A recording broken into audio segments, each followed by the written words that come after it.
What have you done? I told you we were going live. You cannot blame this on me. How dare you, sir? I can't see anything, Ed, because of your stupid recording system that doesn't let me tell you what's going on. No, that's why I gave you a verbal cue that we were live. But I don't know when you press the button how long it takes. No, that's why I just gave you a verbal cue to say we were live. Hello to all our audio listeners only, those of you who are listening to this back on Spotify 3 months after it was recorded, because I've decided to put it up sporadically. Lewis is a melt, and he's throwing the book out, and he's upset because for some reason him not reading a quote is my fault. This are going to be annoyed because it's a Wood Elf quote I'd prepared. Ah, yes, Wood Elves. Incredibly fitting for this episode. Go on, then. Right, I'm doing it. Athel Loren shall not suffer the presence of men. I wish I didn't have to suffer the presence of you. Nor Come on. dwarves, nor beastmen, nor close order podcast hosts. If a foe takes a single step upon such sacred soil, they shall not take another. Sound. Glad we had a whole palaver about that. That was definitely worth the time. Welcome one and all to episode 25. We're coming up on a year because we've done these mostly fortnightly. For the Americans, that's every 2 weeks. I believe, correct me if I'm wrong, I believe that's not a term that's used in America, or maybe I'm conflating that with something else. But I genuinely don't think they use the term I wouldn't be fortnight. an expert, but I would be surprised if the term hasn't crossed the pond. It seems quite a common use in parlance. I think they just say every 2 weeks. There's some free engagement bait, eh? If you're American, tell me if you use the word fortnightly or not. And I'm not talking about the video game. The video game from... Hip and happening. America. It's the video game from America. Most of them are. Honestly, that's where a lot of studios are. Anyway, hope you're all doing well. We've got some of the usual faces in here. Anthony, how are you doing? Jalib as well. Cyrunda64, how are you doing? Callum says, when have either of these sweats ever been casual? It's funny because I definitely was before I came back to the hobby. And I think you kind of still are. You ride a good line between casual and competitive. And genuinely, I don't mean that as an insult, though it may have come across that way. Lewis does casually overrun his Blood Knight 7 times, I guess. Now, we'll put that to bed. Look, he did cheat. He is a filthy cheater. Disgusting behaviour here. Yeah. Cyrunda says, personally, I'm casually competitive. Good way to be.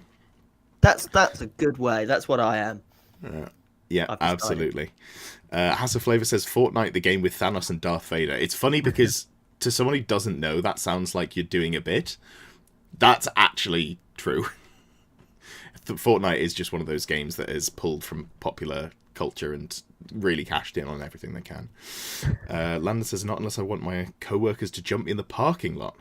Fight Night, very good. Existence is here, good evening Existence. Adam Murray, hello Adam, how you doing? And how did your comp break? Oh, okay, yeah, let's just do that to start off with. But first of all, if you're here and you haven't already, do give the video a thumbs up. Helps us get picked up in the algorithm, all of that good stuff. And that's why you start off with, 20-odd viewers, and then we end up with the, 50, 60, or whatever it is that we finish on. It's because of your engagement, and we appreciate it. So, there I was, 11 p.m. on Sunday. And I hear a loud pop, and my computer turns off. And I go, well, shit, that's Good not when ideal. It's a Pringles can, bad when it's a computer. Yeah. So I made the mistake of talking about this in the VIP section on Discord, and obviously they all, not all, some people were helpful. Steve was right on the money. And some people, like Callum, were like, oh, crisp packets, or can we just rule out that it's not your kidneys? Maybe your kidneys popped. Shit banter, mate. Waited to call you out on stream because I was too stressed at the time. Anyway, I decided that was a job for Monday. So on Monday, pull it out. I haven't cleaned my PC out in a couple of years, and it's a pretty dusty room, honestly. So it is layered with dust, and I thought, you know what? I'm going to clean this before I do anything else. Steve says, so it was the PSU. Yeah, it was the PSU. And then also I had an issue with the CPU, but I'll get to that in a second. So Steve pointed out it was probably a capacitor from the sound of the popping. I hadn't heard a blown capacitor before, but I was like, yeah, that's almost certainly what it is. So Monday morning, I pull it out, take all the bits out. look at how much of a nightmare it is and go, cool, I need some compressed air. I know I haven't got any. So I go on a trek into town to pick some up. Takes me about 10 minutes to get into town. Not a problem. Go to the Currys in town. Realise that it closed 6 months ago. The high street is dead. What are you going to do? It's fine. There's loads of computer shops in town. By the time... I think I went and got myself a latte. Because I was like, you know what, my morning's fucked already. Let's go get a coffee and think this through. So I go and have a look at all of the different computer shops in Nottingham. All of them say that they are opening at 10 or half 10. And over the course of the next hour, I walk around Nottingham from one computer shop to another. It's not that they don't have any compressed air. It's that they're all closed. Google says they're all open. Not a single one. Every single one shuttered. So, great. Perfect. Love that for me. Eventually, I decide that I'm going to head out to a retail park, which is not too far out of town. Get there, get to the Currys there, because I know Currys sells compressed air. I walk in. I've never seen a group of, staff members who are less enthusiastic about helping anyone. Like, what a shit experience. Like, don't get me wrong. I'm sure their job is shit, and I feel for them. And, I get it. But also, I was just like, can you at least pretend to care? Walked in. It's a little bit of effort. I'm walking around looking. They are actively avoiding my eyesight. Fine, whatever. I go over and talk to someone in the computer section. I say, have you got any compressed air? And he goes, if we've got any, it'll be over there. Okay, fair enough. I understand that it's siloed. Everyone works in their own sections. It is what it is. It's fine. He was okay, albeit, visibly bored of me. Dismissive. I go over to the computer section. As I get there, the two members of staff just leave. Just walk off. All right, sure, whatever. I'm a big boy. I can find my own compressed air. So I walk around and I find the compressed air. Perfect. Good stuff. So, that's all well and good. Compressed air. Only, it's not there. They've sold out. So, after finding the one place that should have it, it doesn't have it, so I'm fucked. And I'm kind of scrambling for what to do, and then I remember that my partner Catherine, who I, built her PC for her a couple of years ago, I was like, I know we got some compressed air for her, because I was like, you should clean this out, every 6 months or so, which is one of those things that you tell other people to do and then don't do yourself. Yeah. Mine's like tucked in under my desk. It's a right pain in the ass to do, but so I go and pick it up. There's only a little bit left in the can, but I'm like, great, thanks, love, appreciate that. Get home, start trying to clean it out. Of course, no joy. It's like a baby's fart. There's just no enthusiasm or output from this kind of compressed air. Cool, great. So what I end up doing is just picking it out. And also, the second part of the problem, which is my CPU has been on its last legs for a while, honestly. But to clean the heatsink on my CPU, I take it off, and I'm, using a hobby knife, just the back of a hobby knife, because I know there's wires in there, just to scrape out the dust. This doesn't cause any issues. I haven't caused any damage. But in the process of doing this, I noticed that some of the pins are bent. These pins are bent before I start cleaning, to be clear. So I don't know how that happened. Maybe the initial installation I messed up, and that's why it's been sort of getting worse and worse over time. But anyway, So I then have to go out. Well, so I order some compressed air online, which isn't going to arrive until Tuesday morning. I also have to order more thermal paste, and then a CPU as well. And then that arrives. An episode of Mango shopping. Mate, it's grim. So basically, I'm out of 2 days of work, and I've had to buy loads of computer parts. So if you've been thinking about supporting the channel and becoming a member but haven't, now is a great time to help me recoup some of that horrendous cost, because fuck my life. It's not the end of the world, but it is a genuine inconvenience. So what a shit 2 days I've had. But yeah. You're happy to be here, aren't you, Ed? You're happy to be so Lewis, I shot Lewis a message about dates, and he was like, I've got a topic. I was like, cool. I didn't even look at what the topic was. I was just like, I don't have to think about this area. We can deal with it, because I didn't know if I was going to be able to stream. I was thinking maybe I'd have to get Lewis to host, and then I'd join in via my phone or something like that. It was a whole thing. Me hosting was in a palaver, can you imagine? Yeah. I don't know which buttons to press. Yes, indeed. But so that's where we are. Now that I've had my first rant of the evening, we've had some more people join. This is good here. Good to see you, Nis. THHMC had last Sunday my first Old World tournament. Lost all 3 games, but overall was loads of fun. Hell yeah! Amazing. That's the perfect place to start. Callum says, "I know what you mean. I'm casually a great player. Don't even need to try. Do I need to? What's our win rate? You know, what's our game record again, Callum? I keep forgetting. Ivan's here as well. Good stuff. Chalub says a rat popped. No, I don't think so. I don't think so. Steve was overclocking PCs for a laugh before Warhammer. Fair. That is a more expensive hobby than Warhammer, although maybe not the way you do it, and you do it properly. I guess you'd have done your computer building properly as well, so it's hard to say. He says curry staff are awful. I feel like this is universal, but it's still nice to see someone just backing me up on that. It was grim. I feel like I was one of those over-enthusiastic shop assistants when I worked in a famous clothes shop in the UK. I was just very overly friendly all the time. Probably scared people off rather than actually helped drive any sales. Yes.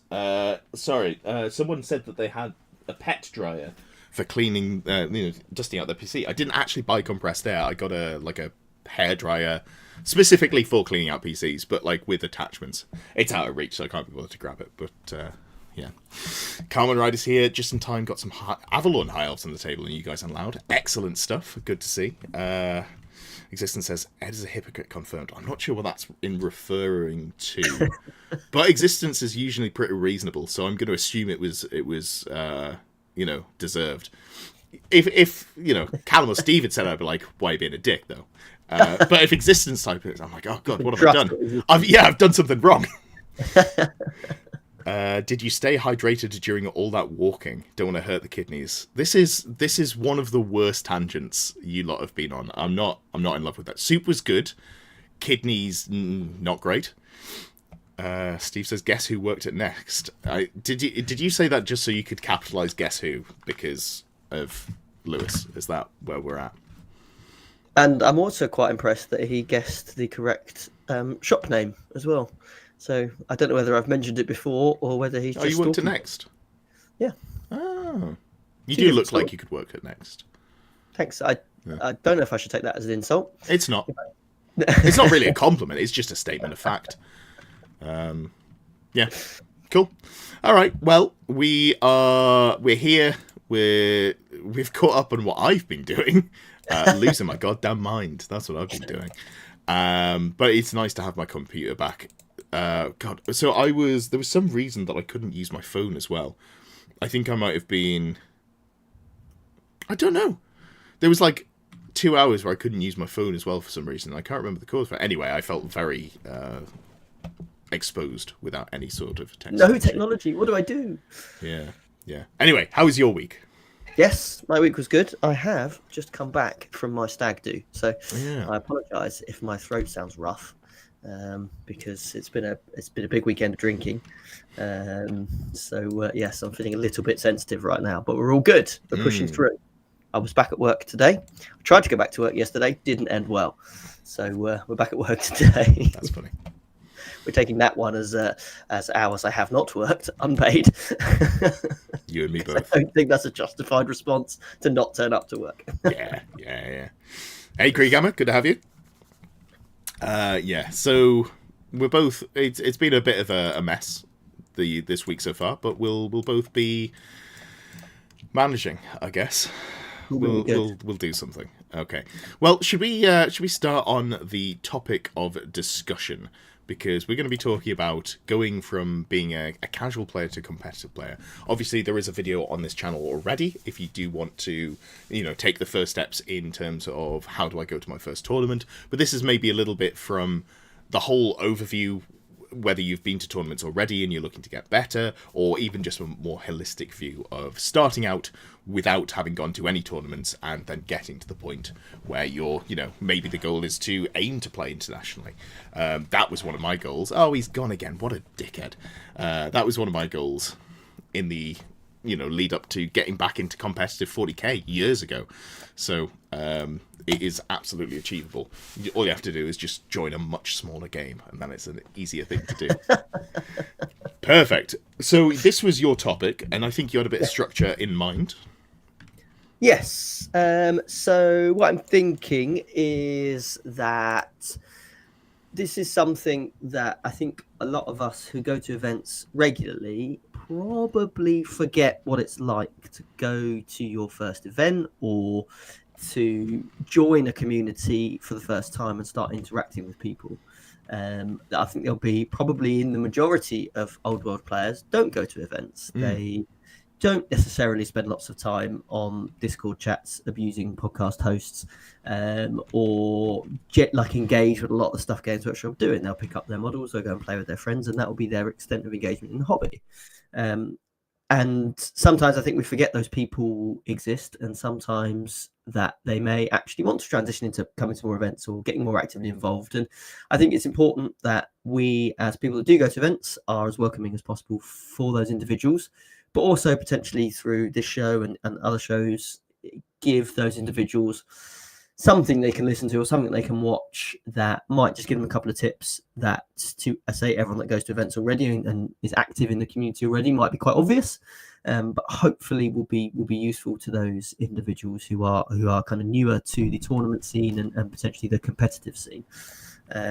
Although I say competitives in bunny ears because I personally do not like the term casual player and competitive player, maybe because I don't necessarily identify with either fully, but I think they both come with a couple of stereotypes, don't they? If you're a competitive player, you can get kind of tarred with the win at all cost brush, or make people feel like you might not be a very good opponent to come across, or put people off playing you, and then kind of vice versa with casual players. Somehow they're much worse at the game, or they're not interested in taking in trying to win or anything like that. And I don't think either of those terms are particularly helpful.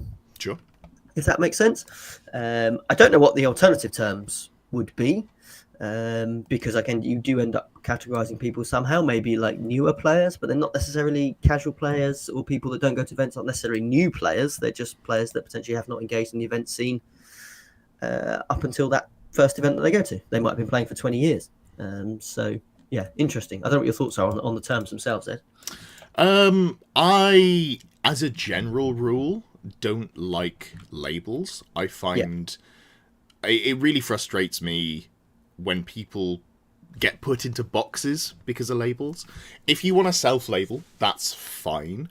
If you're labeling other people or groups of people, stereotyping, obviously stereotypes generally seen as a negative, something that the human brain does, because you kind of, to make sense of things, you have to group information together and work on past experiences.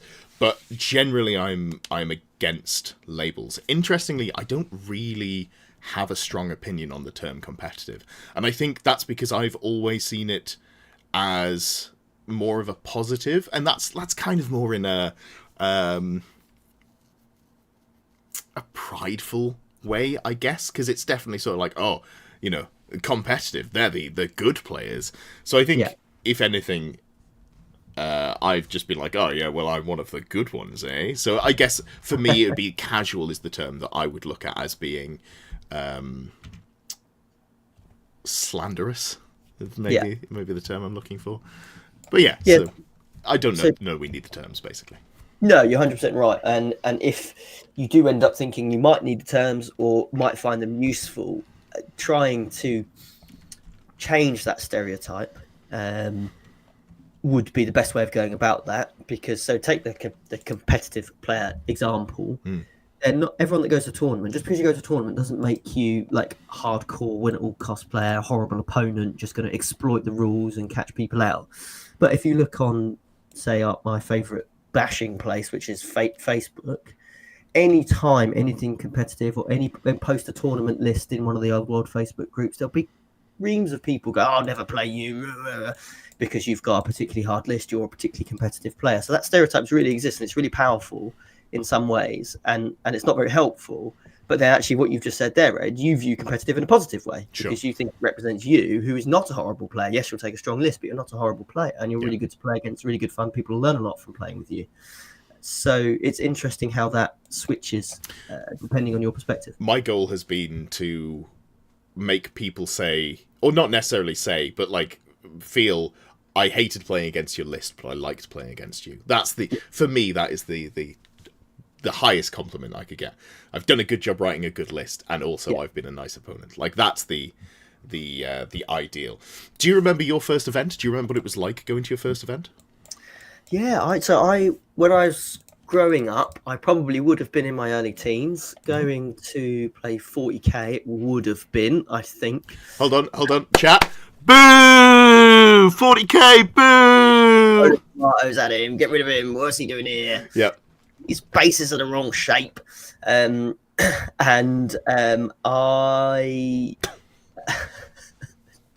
just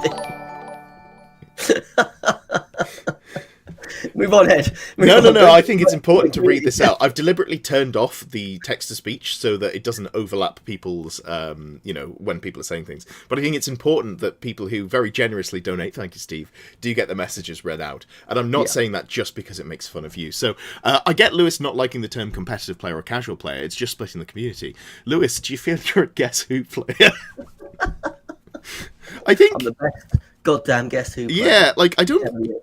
From talking to you, I don't think you ever seem particularly sore about the fact that you have less hair.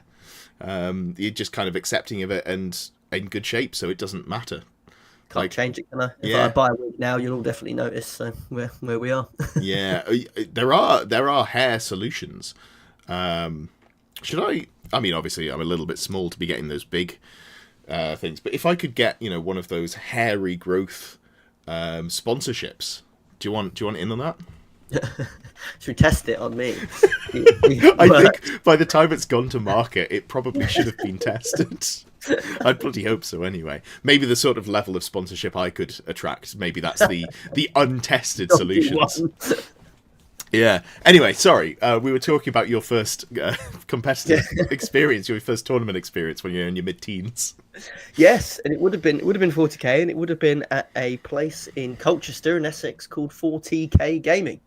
I'm pretty sure it was pre their current venue when they were still setting up in halls and stuff like I do for Saffron Slam. So before they had their own shop and an event.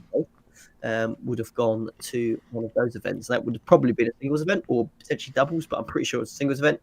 And I remember being incredibly nervous. I think that being my kind of overriding kind of feeling at the time was the anxiety of going. Because I mean, you're in mid-teens anyway, so actually it's a nervous time, an anxious time anyway for a lot of people. But actually going to play Warhammer and be there with all of these kind of 34 adults you've never met before and trying to get involved in that community, because I think a lot of us growing up probably would have experienced the fact that as kids we might have had one or two friends that played Warhammer, but we were not part of a big community, so you did a lot of stuff on your own. Sure. So, heading out to that first event and taking that plunge would have been something that would have been a big source of anxiety. I probably would have I can almost feel it now, what I would have felt at the time. And actually one game in, just absolutely hooked. Would have been a very first game, and either won it or lost it. Don't even know, don't even care. And actually never looked back after that. Would keep going. But actually, I would remember, I know the nerves stayed. Yeah. Probably until I was sort of early 20s. So probably had 5 or 6 years of going to events and being very nervous. And potentially some of that being either going to the event and being on my own, but also putting pressure on myself to perform a certain way or make something work or get to a certain position or try and win something. So you kind of get that initial source of anxiety of going to your first event and meeting all these new people. And then as you start to go more regularly, you kind of get a second wave of nerves actually, oh, maybe I'm doing all right here, or putting a little bit of pressure on yourself and your list to do better than potentially your skill level would suggest you should be at that point in your playing career. Yeah, that's fair. And there were a few comments about people who don't feel comfortable going to events and would be nervous about it, and maybe due to not being neurotypical. That is not something that you need to be concerned about. Warhammer is, I'd say probably about 50% of the people in the room are at some level not neurotypical. I think that's probably accurate to say. As a community, we attract a whole bunch of people, and there's a lot of hyperfixation in this hobby. And something that I was talking to Lewis about before we went live is, I think I probably have ADHD, and I'm probably not going to get tested for the meantime, because I think I would probably play worse if I am ADHD and become medicated. So that's something that I think, I'm not saying everyone has something, but I think across the community it's not uncommon to be non-neurotypical. But also, I was going to say, I don't remember my first tournament experience, but I do have one that is fitting. I remember my first Old World tournament experience, and that was actually kind of nerve-wracking. So I'd been going to a lot of 40k events. I think by the time I swapped over to Old World, I'd probably done about 50 40k tournaments, something like that. Yeah. I was hitting a lot of the same circuit, or I was going to friends events. So whenever I would rock up, and you'd be stood outside one of the UKTC events, I'd recognise 10 people there, loads of people who I'd played against or just had chats with, friends of friends, friends of players I played against. There were always people that I could go and, kind of just shoot the shit with.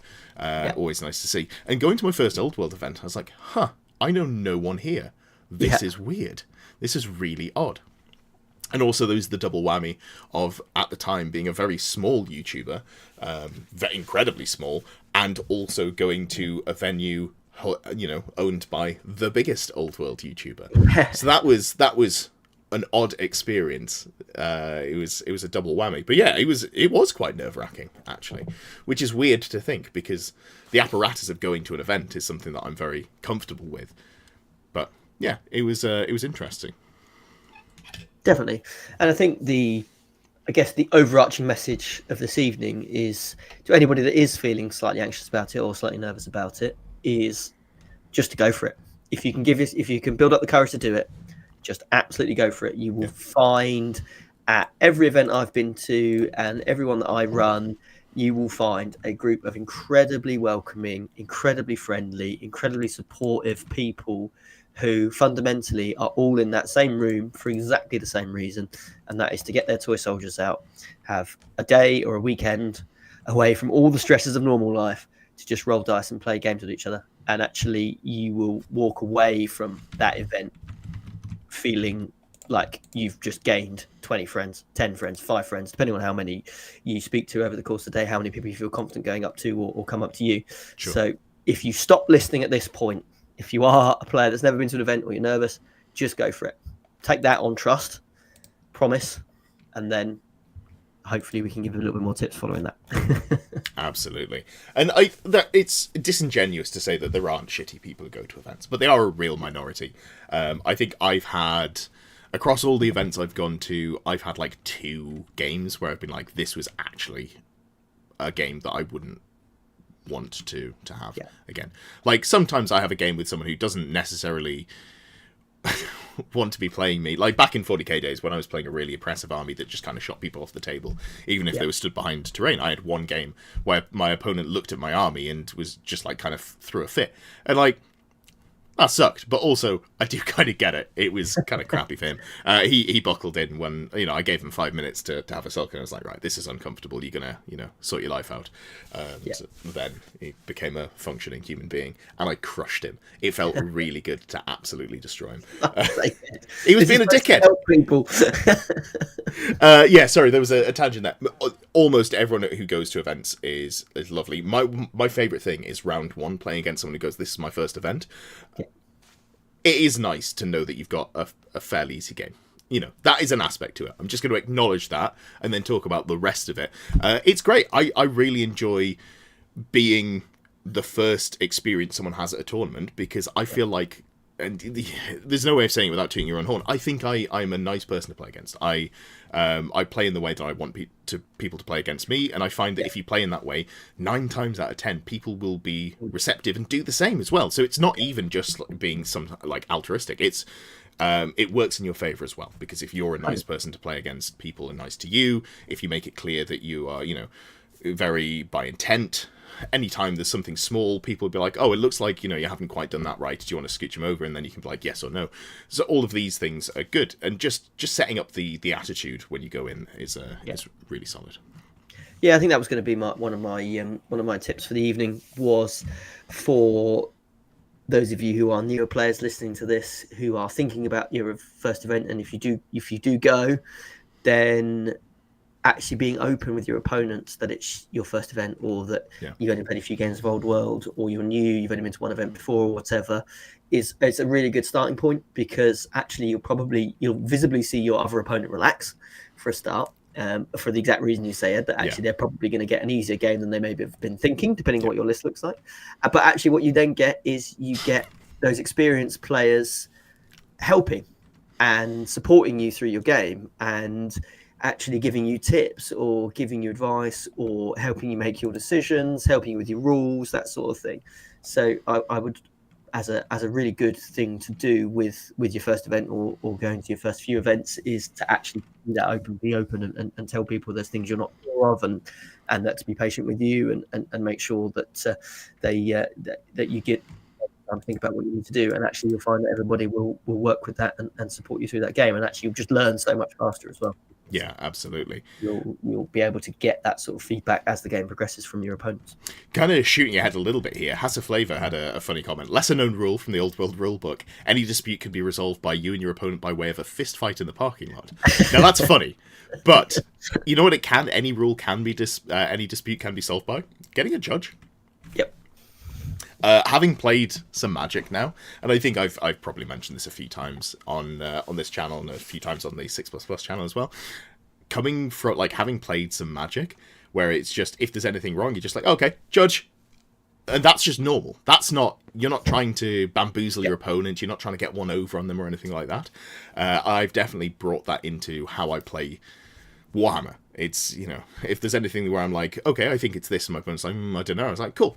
I don't say judge, because that feels a little bit weird to do at a tournament. But you normally know the name of the TO, or you go and find someone. Like, a lot of the Old World events are small, so if I can see you over the room and you're not busy, I might be like, Lewis, get over it. Well, this nice bastard, end him. I save the abuse for no. I was going to say I save the abuse for when we're on camera, but actually I do it in person as well. That's fair. You got me.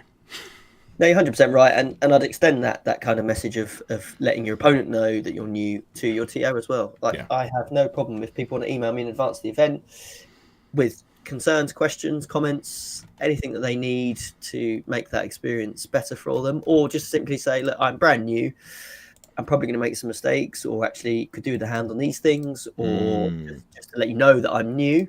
You don't have to do anything, just let you know that I'm new. And I can be aware of that as a TO, because I know that I spend a lot of my time when I'm running an event going around my tables, talking to my players, making sure they're having a good time.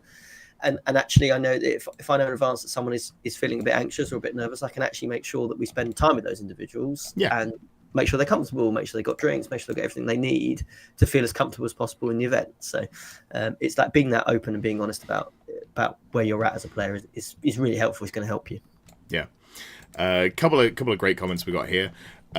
Steve just saying nice things about me, which I won't read out, but appreciate. We don't need to read that out. It's just nice for me to read it. It also says, but also the bad opponents are in such a minority, it's unreal, and there are none that I've met in the Old World because the community ostracizes them and they're not invited back. Just don't go to a UKTC event.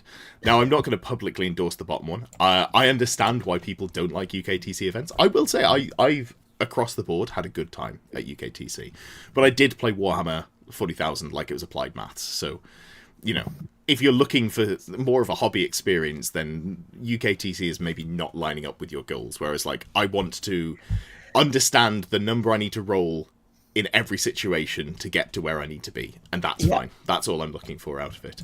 And also the consistency, I really liked. Again, not shying away from the non-neurotypical allegations. But Jalib says Ed would surely stop his opponent from overrunning 13 times and going onto neighbouring boards. We're getting worse with these accusations about Lewis. But here's the thing. You might not feel like you know the rules super well. I feel like I know the rules pretty well. Do I get things wrong? I think every game. Yep. And you know what? My opponents do every game as well. And this is something that I'm going to bring this up because someone caught it. I think it was Existence who caught it, actually. And I want to make it clear this is not Adam's fault. In the game against Adam, there was an interaction where basically he challenged me with his unit champion that was in the rear that had retired from a challenge before. And then, in reality, it probably shouldn't have been able to challenge. And my dragon would have just eaten that unit of Chaos Knights, Chosen Knights, and then they wouldn't have overrun, which, snowballed into me getting absolutely stomped. And that is something that both of us missed, and also all of the people watching who are members of Team England and Team America at the time. Nobody caught it. Between us all, we were just like, oh man, that sucks, or that's great, depending on which side of the occasion you're on. So it's a really complex game with lots of interactions, and as long as you go into it with good intent and it's clear that you're trying to do things correctly, always just err on the side of your opponent as much as you can. If you're not 100% sure, if you're like, well, I don't know, but this is probably this one which is more beneficial to you. People will give you a lot more leeway when you then make a mistake. You're like, oh bugger, sorry, I've missed that one there, because we all make mistakes. Oh, it was Entropy. Hey Entropy. Sorry, you both start with an E, and for some reason that confuses my brain. Small streamer brain. Glad you're here to set the record straight. But no, I think the first point you made there about making mistakes. We all do it. Clearly, I've shouted on the internet now in front of everybody about a stupid mistake I made at an event, and that was my third event. I played a lot of games of Old World, TO'd 2 events where people come and ask me for rules, judgments, and things like that. So these things get missed, these things happen. So do your best to learn your rules and do your best to get on top of it. But I think just accept that things are going to go wrong and your opponent's going to get stuff wrong as well. And as long as you're having fun, it doesn't really matter. Yeah, absolutely.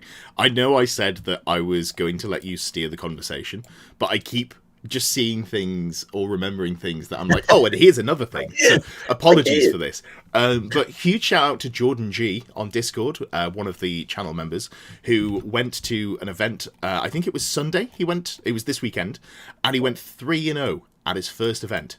Hell yeah. I don't think he won the event, because, if you go to an event with more than, is it 16 players? You need 4 rounds before you get to more than a single undefeated player. Anyway, really good stuff, and that was Jordan's first event, which is a really great result to get. It's hard to go up from there, winning all your games. The margin for victory can go up, so that's the next thing to aim for.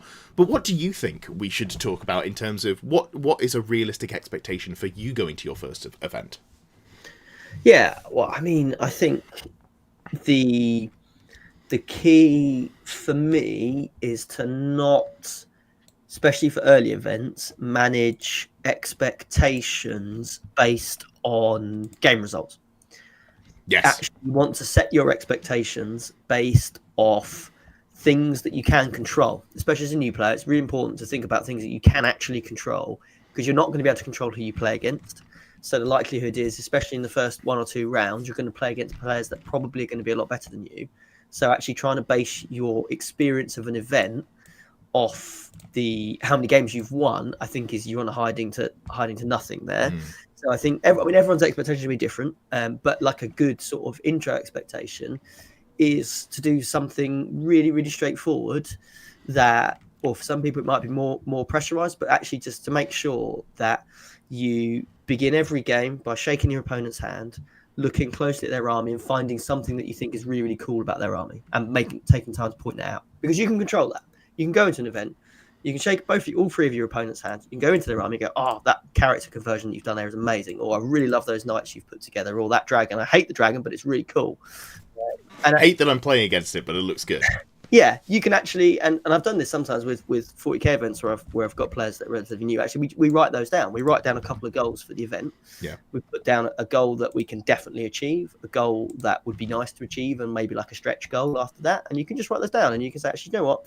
If I walk away from this weekend and I've played against 3 armies where I found something in each of those armies that's really, really cool, and I've had 3 good conversations with my opponents, regardless of how the game actually goes, whether you get smashed or you do smashing, it actually doesn't reflect on your experience of the event. You'll always remember that event as an event where you had 3 really great games with three really nice people.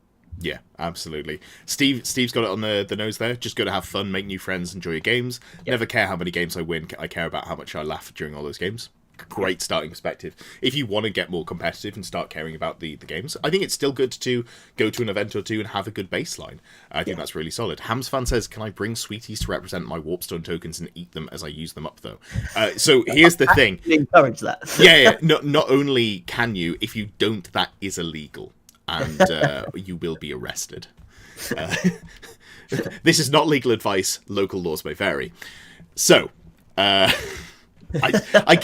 problem is, and I love the stupid chat that we get. I got sidelined there. I read something about soup, and I was like, "Fuck!" Now I've forgotten everything that I was saying. Take a bump every time you use a Warpstone token. I legally cannot endorse that. I will say, theoretically, in a video game, that's a funny idea. Don't do drugs, kids. It's bad for you. You might get worse at Warhammer, which is the real thing that we need to care about. Perfect.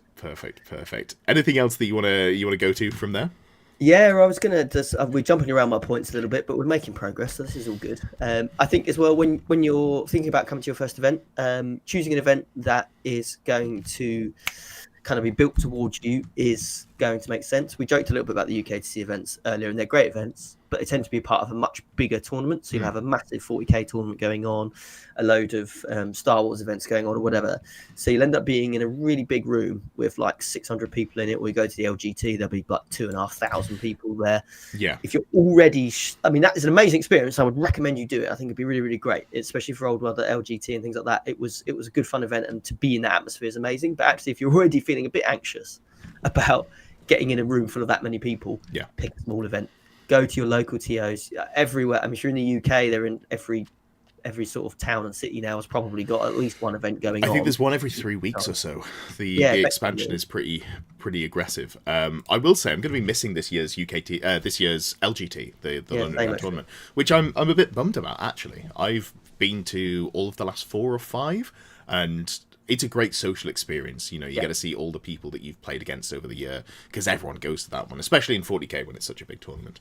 But I'm a bit bummed. But I will be in Germany instead, so I can't be too mad. Honestly, it is what it is. In the world instead. Yeah, but the soup that forced the thought out of my head has now been banished, and I've remembered what I was going to say. So I think an RTT is a great place to start. An RTT is what we colloquially refer to as the 3-game event. So 1-day 3-game event. It's a rogue trader event. I'm not sure why they're called that, but that is the name that has sort of been applied to them. GT, Grand Tournament, is what we typically call 2-day events. Yeah. That used to be for events of a certain size. Now it's kind of just every 5-game event is a GT. That's just kind of how the nomenclature has come about. But here's the thing. While I think you should go to an RTT, a 1-day event to start off with, it is harder to win games if you are newer to the game at an RTT. And the reason for that is something that you brought up earlier, Lewis, which is the first couple of games, you're just seeded randomly. So if you're newer to competitive play or tournament play, if you're maybe less confident with the game, the people that you're playing against are, on average, maybe going to be a bit better than you. So if you lose your first 2 games because you're playing against people who are just more practiced and more used to the game and more used to their army and all of this sort of stuff, you've only then got 1 game at the end where you're maybe in a similar sort of seeding. And that's not to discourage you, but just if you go to a 1-day event, don't feel discouraged if you win 0 or 1 games, because maybe... And maybe you're better than you think you are. I've played against people who said it was their first event, and I'm like, are you sure? You're actually really good. I remember having one, and the guy was... I don't know if maybe I came off a little strong about it. I was like, you're a really good player. You should go to more events. He was like, I just like playing the game. I was like, no, you're really solid. But anyway, yeah. By the by, don't be off-put if you don't win many games going to an RTT. Conversely, when you go to a GT, you might get shit stomped for the first 2 games in a nice way, but then the next 3 games are maybe going to be much closer again. Yeah, just a bit of an explainer on that to go back a step if you are new. Most events use apps like Best Coast Pairings or even just a spreadsheet to do the matchups, so determine who you're going to play against. The I think that every event that I'm aware of, at least, will do random pairings in the first round. So on day one, first game of day one, you will just be against someone random in the event list. Very few events do any kind of pre-seeding or anything like that. So you could be playing against the best player in the world in the first game, or the worst player in the world in the first game. It could be absolutely anything. After that, each app or system or spreadsheet that the tournament organizer uses to match people up is then based usually off where you're at in the event in terms of number of wins you've got. So if you lose your first game, you'll get paired against someone else who lost their first game, as well as you. And if you win your first game, you'll play against someone who won their first game. And then that continues over the course of the events. By the time you get to game 3, if you lose both games, you'll be playing against someone else who's lost both games. And by the time you get to game 4, someone else has lost all 4 games, you'll be playing them. So in theory, what that does, it's called the Swiss pairing system, is that over the course of an event, the pairings will be stratified by roughly player skill, in theory. So someone on 2 wins will play someone else on 2 wins, etc., etc. So actually, as exactly what you're saying, Ed, over a longer event, you'll probably find your level. Whereas at a shorter event, you can just get accidentally paired into someone that lost a game that shouldn't have done, or something like that, and it won't level out as well for you over those first 3 games. But so I think it's important to understand how that pairing system works and just accept that your first couple of games, there's a chance you just get paired into someone that's a lot better than you. But after that, you'll start kind of finding your level, and then you'll find your last few games will be closer. So in theory, over the course of the event, your games will get closer and closer and closer because you'll be playing against someone by the end of the event who's on the same skill level as you. But it does take a certain number of games to get to that point, to reduce the randomness. As an inverse, and this is very much not in the theme of what we're talking about, but if you haven't won an event and a goal of yours is to win an event, RTTs are the way to do it. It's way easier to win an RTT than it is a GT. And I'm not necessarily saying that you should go and feel like you're stomping people, but because you probably only have one game where you play against the other really good player there, that's the easier way to win an event. Didn't hear it from me though. That's I don't farm it because there's no value to doing so. But if you wanted to farm it, that's how you do it. So there's an example of the sort of player not to be. Skull says, "Is this the stream where we call Lewis a filthy casual?" No, Lewis isn't a filthy casual. Lewis is a renaissance man of hobby. Don't tell him I said that because that sounds like a nice thing to say. Lewis is fuck, he heard me. Lewis is a really good painter. This has been mentioned on stream before, so I'm not going to sing his praises, but he used to be a commission painter. And if you go to one of his events, one of the prizes you can win is still having a model painted by Lewis. So still, to some degree, a commission painter. And people might have heard of the HN events? The ones over in Gibraltar? SN Battle Reports. They run a big thing where people who have really nice armies go and play a tournament. And did you go to one of those or 2 of those actually? 3 of those. 3 of those. So it's a sort of event where you have to apply to go. They're 40k events or Horus Heresy events, but apply to go and you send in photos of your army. I got in once on a fluke because my partner at the time got in and they needed an extra space. My army was good enough, but if I'd have just been in the general application process, I don't think I'd have got in. Sure. I then got the second time I got in on merit. I think it was on merit. Where the army looked good enough to go in, and then the third time I got in because I won the second time, which gave me a free ticket to the third event. So there we go. That's how you get in. Yeah, absolutely. My standard got so high that by the time of that third event, I was like, I don't necessarily deserve to be here on painting skill now. So That's funny. Maybe they'll do an old world one, and you can go, and I can be dragged in as your partner. Maybe we can backdoor in some nepotism that way. No, as fun as that would be, just the cost of international travel are slightly outside of what I'm looking to do at the moment, even if it is only Gibraltar. So we are about 50 minutes in, and we do have a lot of questions. But is there anything else that you particularly want to touch on, or how far through your list have you got? Probably two last things to touch on, really. Sure. One is about your kind of level of preparation as a new player. So if you do decide to go and you're happy to be open with people and you've got your expectations sorted and you've worked out how the pairing system works, and you've picked a nice small local event that's going to be nice and friendly for you, you can do some prep to help yourself have an easier time on the day. try and reduce that mental load on the day itself, especially around your own rules and things like that. So something I like to do, I still do it now, is make a cheat sheet for my army list. So I go through all of my models and what their special rules are and when during the game I apply. So I have a little section for the strategy phase, a little section for the movement phase, a little section for shooting and fight phase. And I go through those and just add on the rules for my different models there. So actually when I'm playing the game, I can take my cheat sheet out and go, right, it's a strategy phase. What do I need to do first? What do I do after that? Then what do I do? Then what do I do? And I can literally just follow it. And actually that means on the day, I'm not worried about missing something from my army. I need to then apply that to the situation that's in front of me, but fundamentally I'm going to do all the things that my army says I should do.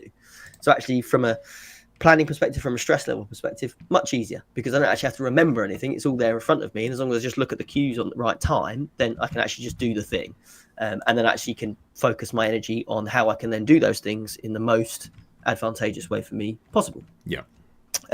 Good to do that as well, going through your kind of special rules in the rule book as well. If you get a chance to have a reread, it's massive, it's complicated, it's interestingly written. So those sort of things that potentially you can write down some rules that apply to your army. Like I put in my cheat sheet what fear does and what terror does and stuff like that, so I can try and remember. I still forget fear. All of that event in Canterbury a couple of weeks ago, I didn't use fear at all weekend. So I just completely forgot. It was on my cheat sheet. And I just kept forgetting about it. You did play against Undead twice, so you didn't have. Well, yeah, it didn't come up in the first 2 games. So, but in the last game, it probably would have mattered against. Sure. I should have used it. And so that's the kind of preparation you can do about your rules. There's also kind of preparation you can do sort of physically and mentally before the event. So in terms of coming prepared, make sure you've got yourself plenty of water. Make sure you've got yourself something decent for lunch. Lots of people go and get like burgers and things like that, and actually if you're not used to that sort of food, or you actually just prefer something a bit healthier, making sure you're prepared in advance for that, so you're kind of properly hydrated and properly fueled through the day, making sure you try and get a decent night's sleep the night before, also a good thing to do, so that actually you're as well rested as you can be. So sometimes if you're going to an event that's a bit further away, you might want to think about getting a hotel the night before if you can afford it, so that you're nice and fresh for the morning of. And I guess the final kind of preparation tip really is to read the event pack. Edward. I'm a TO's nightmare, because I do none of those things. The problem is I've been to so many events now that it is very much sort of like, you know, the first day at work, you're like, okay, I'm going to pack my lunch. I've got everything. I've brought all the things I could possibly need. I've got pens. I've got everything, you know, and then by the time you've been there 2 years in, you're like, you rock up sort of 5 minutes before. You're like, all right, dickheads, I'm here. Oh! Gonna push through that merger today, have we? I don't know why I'm a Yorkshire banksman, but that's, you know, that fits the example. But yeah, I'm not. Just because Ed's doing that, we as a new player, you don't need to do that. You'll actually find. Well, don't be like me, because I get caught out by things. Like if I go to a tournament and they're playing something with a tweak, and I'm like, oh shit, I didn't realise that. Oops. Yeah, a lot of TOs will have gone to a lot of effort to put that event pack together. I know from mine, for example, I've got hotel recommendations, food recommendations, where parking is, timings, all that sort of stuff that is probably quite important to know. And actually, if you familiarise yourself with that in advance, on the day, you're going to be confident. You're going to, right, I know where I'm driving to, I know where I'm parking, I know what time I need to be there, I know when lunch is, I know how far it is to the nearest lunch place, I know what hotels I can stay in that the TO, because most TOs live in the area that they're running events in, so like, I know what the good hotels in Saffron Walden are, so they're the ones that I put on my event pack and things like that, and they'll really, really help you. And yeah, it's definitely a more experienced player thing that they don't. We've got a 40k event coming up where I've been successful in getting some golden tickets for the World Championship Warhammer in Atlanta at the end of the year. Has that attracted some really good players by any chance? It has attracted some really good players. Yeah. But I'm slightly worried they haven't read the information by how I'm going to be awarding my golden tickets, in that it's not necessarily going to be awarded on how good a 40k player you are. It's going to be more awarded on how nice your army is and how much of a sport you are. Is it best overall that gets the tickets? Not really. So I've split over 3 events, so you have to go to 3 events to earn your points, and actually you'll just earn more points for having best army votes and most sporting votes rather than where you finish in an event. Yeah. So I'm slightly worried they might have thought that they're going to get an easy golden ticket because it's got lots of fun players at it and people not taking it particularly seriously. But actually, it's probably not the way they're going to win. But they're aware of it. They've had my emails and things like that. So that's good. From what I've heard, they're a really sound group of guys. So I'm hoping they're just here for a laugh. But it's also things like that. It's like, I'm hoping you've read this because I don't want to disappoint you on the day. I've only played Dave, but I've had only positive interactions with him. Yeah, 100%. People say good things about Vic. Boris seems lovely as well. I can't remember who else was going. But yeah, it'll be... they are the sort of top players that you want to event your attend. 100%. Yeah. And I guess the most important tip before we finish is have fun. Tournaments and events are the best experiences when you're playing the hobby, in my opinion. Great ways to meet new people, make new friends, interact with like-minded individuals. So grab them with both hands. If you get an opportunity to go, just get stuck in. I would thoroughly recommend it, and I think you'll regret having never gone before. I think you'll have gone, why have I not done this before? This is amazing. I should have a great time. So ignore what everyone says on Facebook. It's utter bollocks. You'll have a good time, even against triple dragons, and just have the best time ever. Yeah, no, it's a great experience. It's one of the few things in life that still bring me joy. As a bitter, jaded old man in his early 30s, because that's, old apparently. But yeah, no, I love them. I love going to them. Everyone I've spoken to who's gone to events has enjoyed them. I'm sure there are people that haven't, but I guess maybe it's a little bit of sample selection bias, because often you see them at another event, you're like, hey, you're back, and like, yeah, I had a great time. But genuinely, I don't think I've ever spoken to anyone who has had a bad time overall at an event, which is good.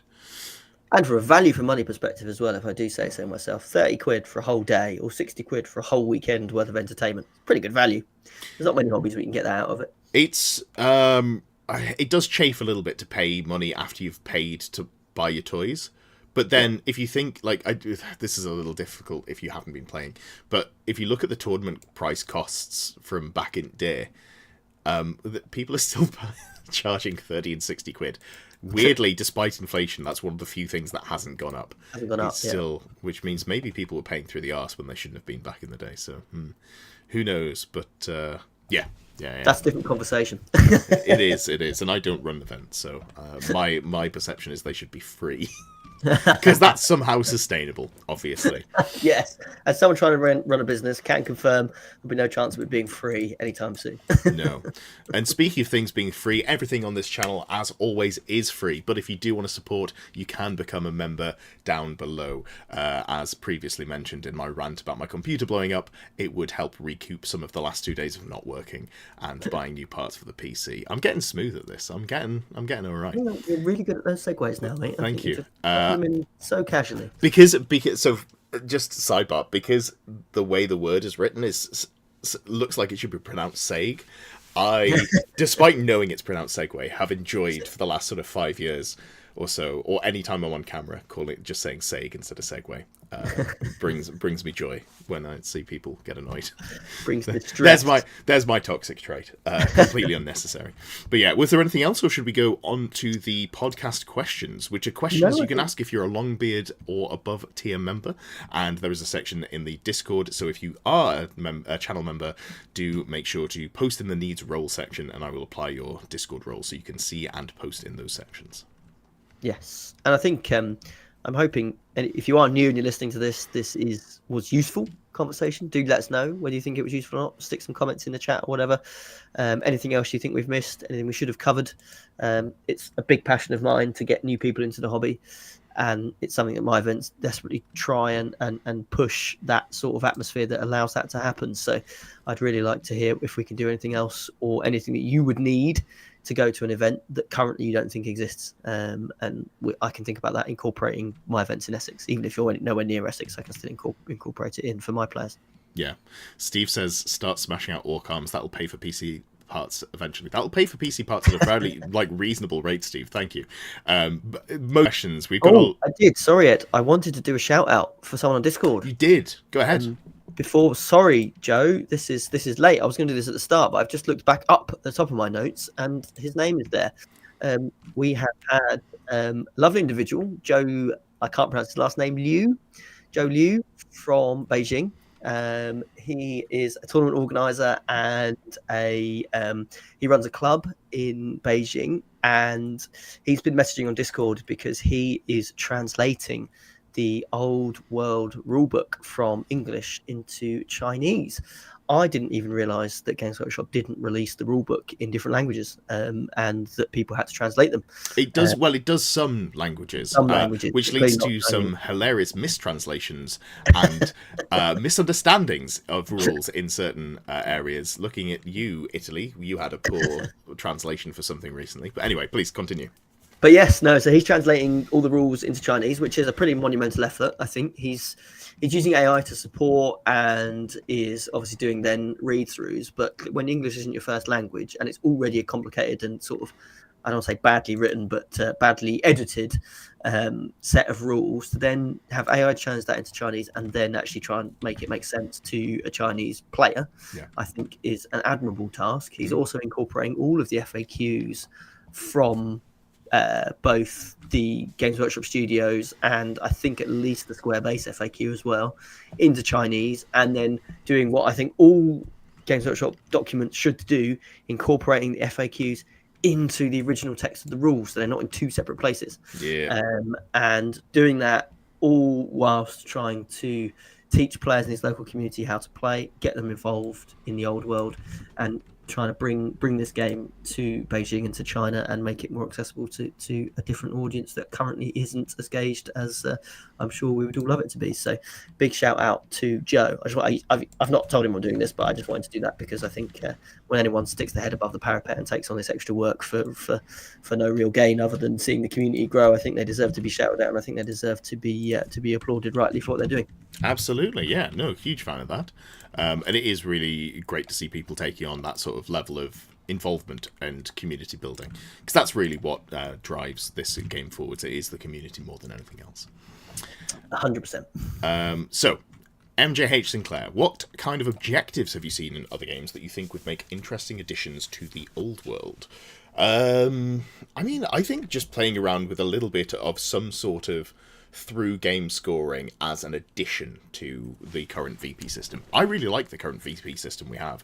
I just think having a bit of variety within the event, where you have some events with through game scoring, some with end of game scoring, and some without, so it's just VP, I think that would be a great way to set up a tournament. Yeah, I agree with that. I think one thing, I'm going to reference 40k, sorry. I quite like in 40k the action mechanic. So there's a mechanic in 40k where you may, at certain points during the game, have to have a unit do an action. And that's kind of arbitrary thing that they do that gets points. But actually, it does give some types of units a bit more visibility in army lists and a bit more play, and makes you, when you're writing a list, have to think about how do these actions work. Now, a lot of the 40k ones are like go to a place and do an action, which could be quite challenging in Old World because the movement isn't quite as free. So it would need, obviously, making Old World friendly, but having a sort of scenario where potentially some infantry units could do some things on certain points or in certain locations to earn points, I think that would be interesting to play around with. I think I don't want to see actions.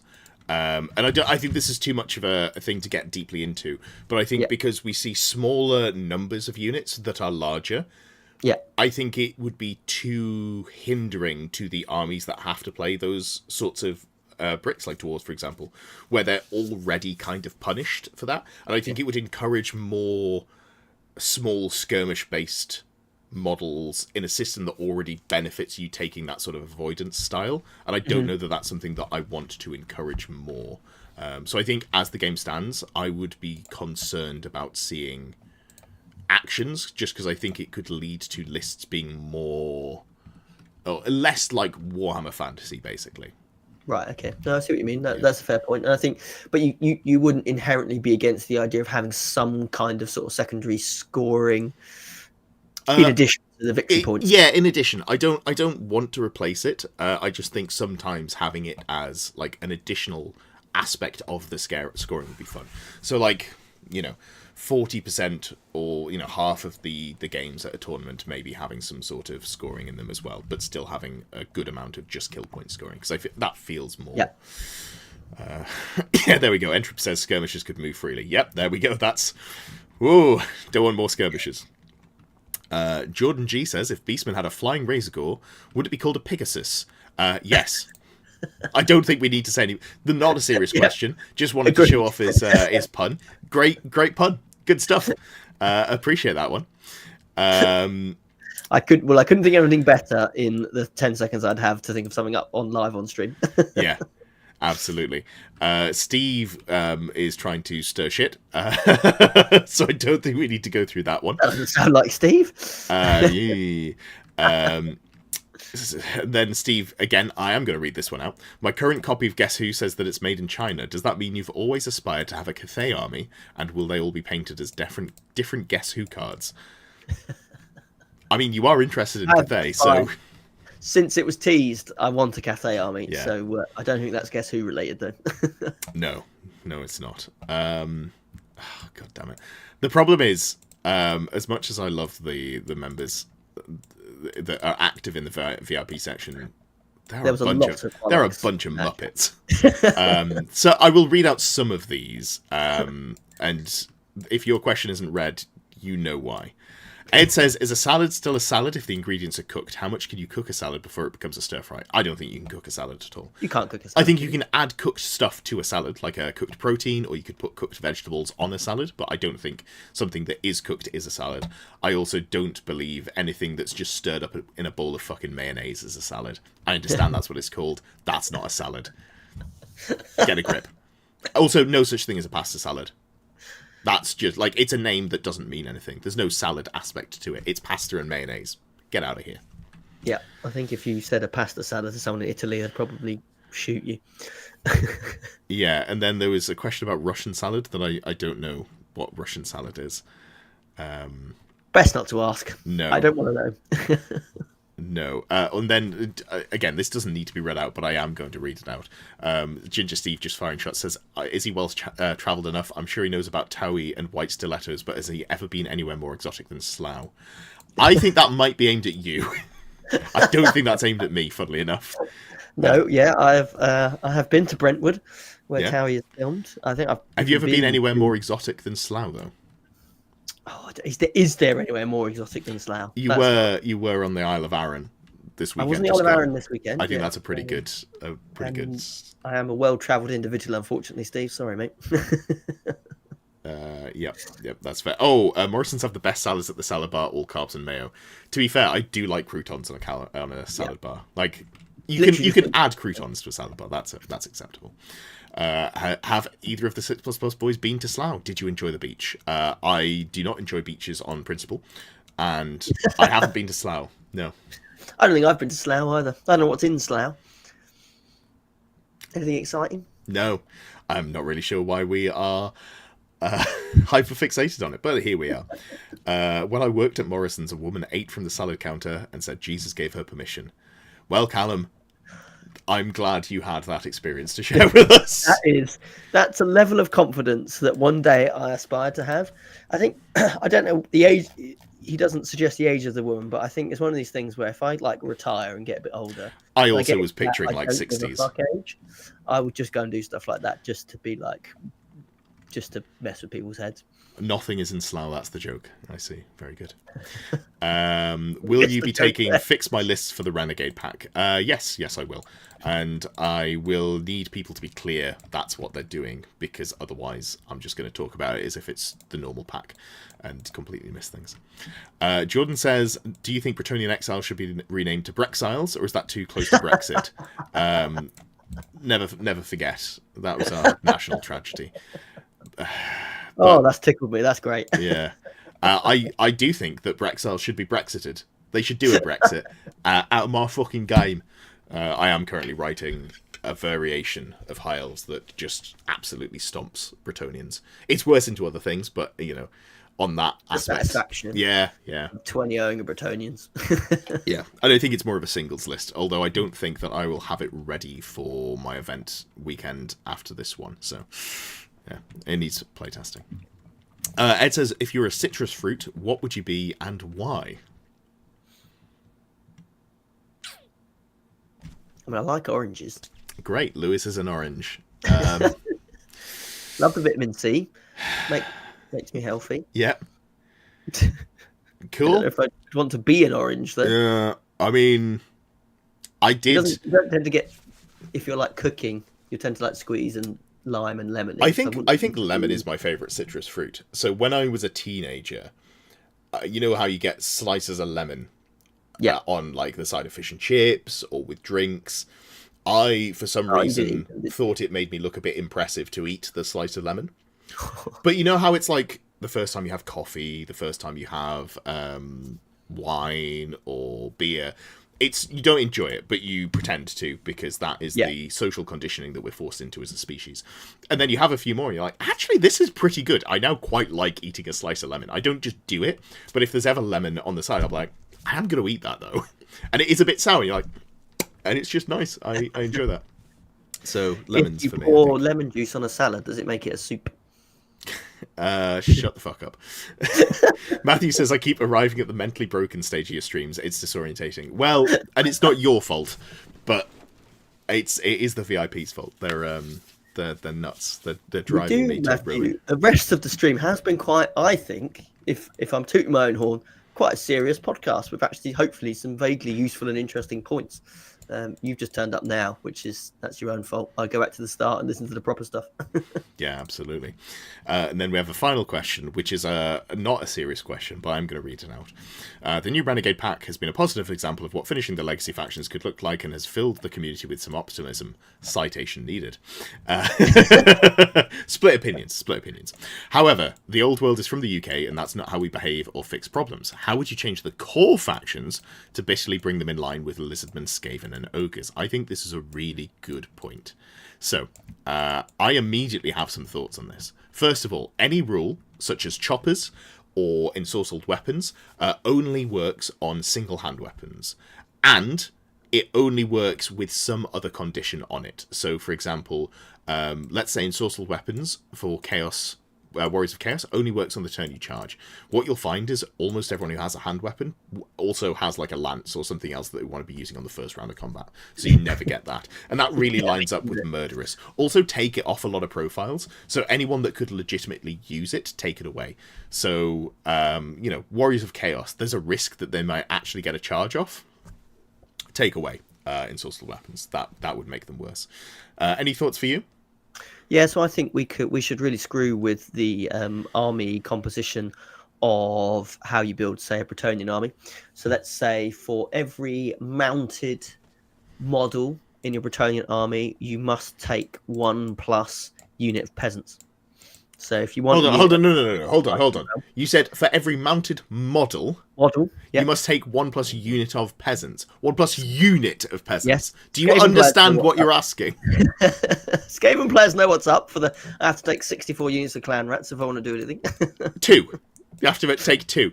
I feel like that is maybe a little bit on the outlandish side, because if you want to take 1 unit of Knights of the Realm. Let's say you take 6 Knights of the Realm, which is like, 150 points with some upgrades. You've got to take 60 peasants. Yeah. Do they come in 10s, or do they have to be... Oh, if they come in 20s, maybe I'll say every 2 models. I mean, you could take archers, even if the men-at-arms don't come in 10s. Steve makes a great point. Who's feeding the horses if it's not the peasants? Who's feeding the horses? Well, yeah. But it can be 1 model, 1 squire... You have to take squires, that's it. You have to take 1 squire model. Not squire unit, but 1 squire model per mounted model. That makes sense.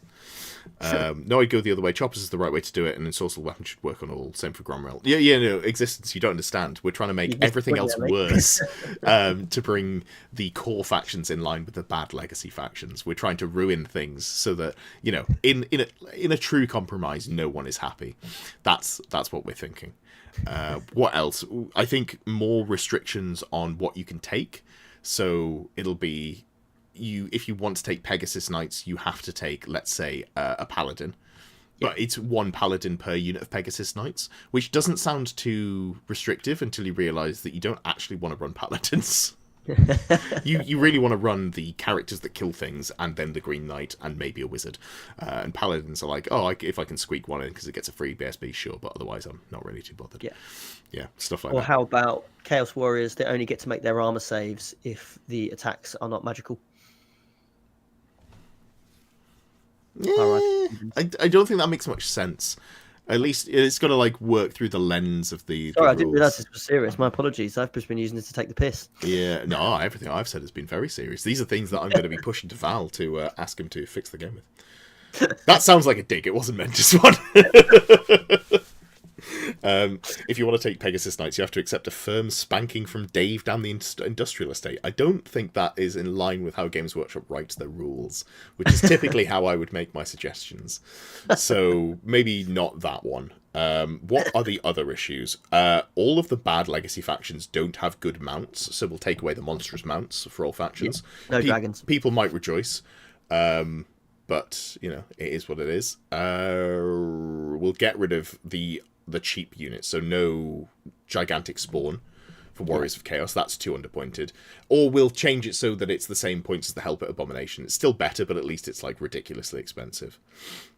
One way to... Oh, that's a good idea from Jaleb. One way to bring Warriors of Chaos towards Legacy is to make them to have to play as Heralds. Heralds of Darkness. That would be good. Yeah, that would be good. Oh, we should give Empire Steam Tank should have the dragged along rule because they've run out of fuel. Oh god, that's so funny. Dragged along. Take away any dwarf mounts. Oh wait. It is funny that they have mounts, but they're not counted as mounts. But then they do have cavalry. I feel like you should be able to take lords on copters or engineers on copters. I think that would be cool. I don't think it would be particularly a strong buff or nerf, but it would just be cool to see. Ginger Steve says Chaos Warriors don't get any ward saves against any attacks except flaming, and then he deleted it. But it's there on screen, caught in 4K. Forever. We got you. Yeah, no, that would suck. Yeah, I think that about rounds us out. That's